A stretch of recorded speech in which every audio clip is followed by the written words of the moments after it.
Republican in many cases for decades. I know McCormick's district, for example, another R plus 22 district, I believe, that's been Republican for 67 years. And yet these people are coming out to push back. And if I had to equate this to anything, it looks a hell of a lot like what we saw in 2018, where Republicans were trying to strip away the ACA. And we saw, even in these red districts, these voters come out and start to begin pushing back on their Republican officials who decided that they would operate independent of what their voters actually wanted. Yeah, and this is actually, I think, quite a bit worse. First of all, because, we are in presumably the honeymoon period of the Trump administration, right? Right. Like, this is the period of time when presidents are usually super popular and their agenda is the most popular thing. Like, this is the give away the goodies part of the program. So are you suggesting that trying to cut Medicaid, which has over 85% support in the United States, is not if it doesn't exactly bode good things for the rest of this administration? Right. Exactly. Right. I mean, so that's number one. Number two is you mentioned Medicaid, and in this sense, it is like the ACA in that the voters understand the truth. Like, there's not like a sales job going on here. It's not like the voters don't know what cutting Medicaid would mean for them and their communities.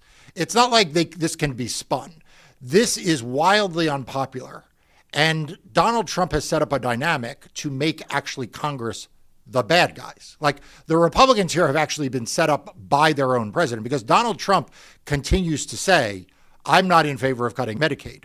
I'm not in favor of cutting all these programs. Food stamps, like food stamps, right? And so he is leading the Republicans to be the bad guys when these budget proposals are being put forward. And that, I think, it means that Donald Trump is not planning on walking the plank, proverbially, at the end of this politically, when Republicans become unpopular here. I suspect Donald Trump is going to say, well, not me. I mean, I don't know why they were doing that. I mean, I'm not in favor of that.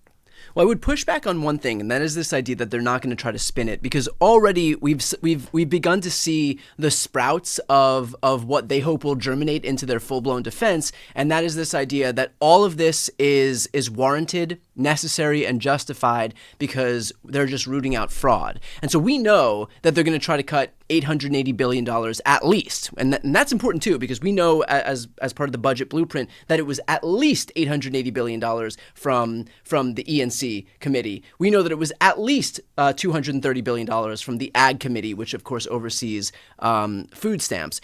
And so we already know the beginnings of what they're going to try to use as their defense, and that is the idea that they're just going to try to root out fraud. And so what is your reaction as we see a situation unfolding right now where they're going to make these cuts, it's going to impact regular people, but they're going to basically cosplay as just rooting out waste, fraud, and abuse, even if they have to pretend that all $880 billion is just going to be fraud?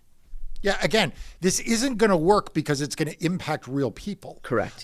This is the thing, is you can play the waste, fraud, and abuse game as long as you are not actually affecting services, right? So you can say, look, I'm going to cut taxes and it will be paid for with cutting waste, fraud, and abuse. Then you don't actually cut anything. The deficit goes up, and people sort of are theoretically impacted by that, but not practically impacted. Here, the problem is they're actually going to cut these programs, and cutting these programs will have real-world impact for their voters. In fact, what's ironic, Brian, and sadly ironic, I mean, I take no pleasure in this, but as you know, Brian, this is actually going to hurt Republican districts worse than it will hurt most Democratic districts. So, the people who are going to be hurt the most are the people in these districts, and they are not going to be able to spun out of believing that they have been hurt when, in fact, they have been hurt. Yeah. Although that's not going to stop Republicans from trying. And we've seen the advantages that are conferred onto the GOP by virtue of their hermetically sealed media ecosystem. And so, I would be floored. You could knock me over with a gust of wind if we actually see any of those real life stories break through when you're watching Fox News or Newsmax or OAN, or being featured on, Dan Bongino's show, which if he continues it while he's prosecuting media figures at the Why FBI. not? Right? Why give up? Why give up now? That's right. After all, most of these people are getting into government to try to get successful shows. So if you've already got one, why stop now? But I would be floored if we see any of these actual stories actually break through on right-wing media. But it will break through in the rest of the media ecosystem, and it's going to be increasingly difficult to insulate this stuff. Medicaid impacts over 85 million people. Food stamps impact over 40 million people in this country. If you think that just by virtue of leaning on the insulation of right-wing media that you're going to be able to evade accountability for this stuff, I think Republicans are in for a rude awakening here. Yeah, and I want to add one thing to that. You know, you're kind of more of an expert in this than I am, but it's hard for me to know if the Republican members of Congress are playing dumb or they are dumb. I mean, one of the things is that they seem very surprised that they're being told that these cuts are real and that these things are taking place and that this is all. And what I can't tell is if that's because, like, it's not what they are hearing on Fox News. It's not what they are being told, or whether they actually know better because, like, they're members of Congress and they actually should be knowing better because they have staff to tell them. Yeah. And that it's all kind of the usual game of, oh, geez, I haven't heard that. That isn't true. Like, do you have a sense, are these congressmen completely out of touch, or is it just a cynical ploy?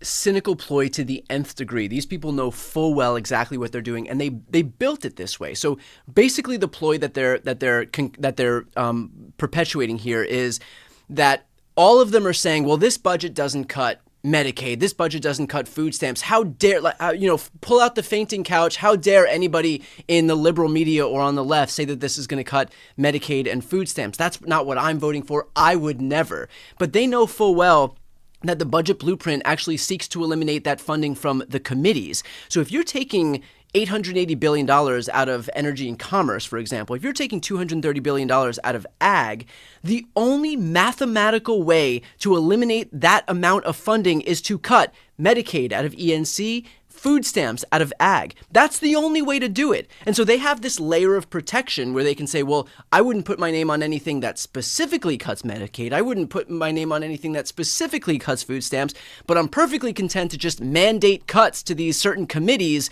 where the only way they can actually enact those cuts is to cut the programs that they are pretending they wouldn't dare touch. And so it's just this cynical ploy. They all know full well exactly what they're doing. They're playing these gymnastics. The rubber's going to hit the road when, after this blueprint is done and they actually have to go through and make these cuts. That's going to be the difficult part, because now that they've passed this budget resolution blueprint by a vote of 217 to 215, the next part is actually going to be to go through in each of these committees and say, okay, here's where the $880 billion is going to be cut from ENC. Here's where $230 billion is cut from ag. Right. And that's why I said I think that this is where Trump is setting them up. Because Trump is not, at the end of the day, going to be like, yes, I agreed to cut Medicaid. He is going to say, this is the budget they sent me. Correct. And he's going to say Congress did it. That's 100% right. In fact, he will say Congress did it and I made it better. It would have been worse. Right. I used my power to protect people. And he's not going to stand by this and say that it was his doing or his OMB's doing or his ag department's doing or Kennedy's doing. He's gonna say, oh, that was just Congress. And as usual, the Republicans in Congress will be a total doormat. They will just, they'll just take it because, like I said, they're just kind of a puddle. One thing that I think is especially insidious in all of this is that they're targeting Medicaid, but they're not expressly, or at least right now, targeting Medicare. And I think that the reason that they're doing that is because they know that folks who are recipients of Medicare are a voting bloc that votes consistently, that has a lot of political power.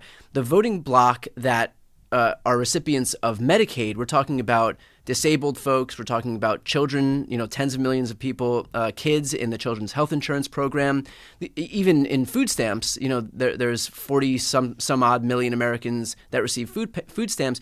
This is not a reliable voting bloc. These are not folks who have or exercise a ton of political power. And so they had their goal of trying to strip away healthcare or lifelines that folks need because they need to find some way to even moderately offset what they're going to need for tax cuts for millionaires and billionaires. And so knowing that they wanted to do that, they had to do it with the least political consequences for themselves. And so they found the most vulnerable Americans who rely on food stamps and Medicaid to be able to survive. And they said, well, we know that we're not really going to get punished as much as we would if we targeted,